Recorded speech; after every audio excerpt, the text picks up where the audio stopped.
The only health care I really got was emergency rooms when my throat started to swell shut. I had no control. I had no control of any kind, and so I lived at the mercy of this illness. And then on top of that, I lived at the mercy of a healthcare system who didn't want me to get well. There comes a point where you just can't stay silent about this anymore. It's too important to not say anything. I'm Rachel Wall. I'm a baker here in Denver, and I started working with CCHI about 4 years ago when the bills were going through to try to overturn the ACA. I was born with a pre-existing condition. I was born with a rare genetic disease and started experiencing symptoms of that when I was 6 hours old. So I was 6 hours old when our healthcare system started trying to teach me that I didn't deserve to be healthy because that's too expensive.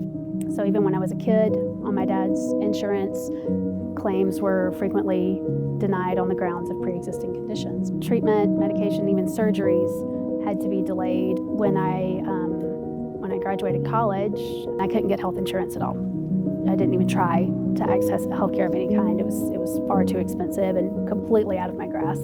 And then the ACA was passed, and all of a sudden, the treatment that I had needed for my entire life was available to me.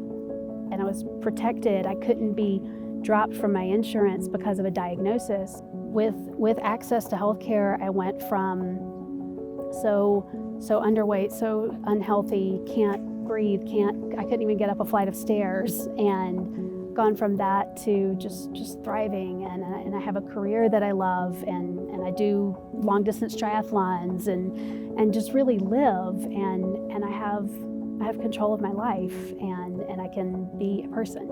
I know that for as long as it is necessary, CCHI will continue to fight for everyone's right to health care.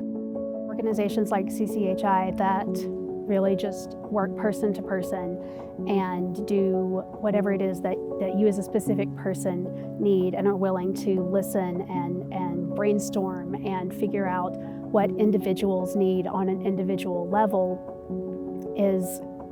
it's so crucial. It's revolutionary, and maybe it seems like, oh, it's just one person, it doesn't matter. I'm one person and I matter, and you're one person and you matter. CCHI has just really empowered me to feel like I have a voice, and to believe that my voice is worth hearing.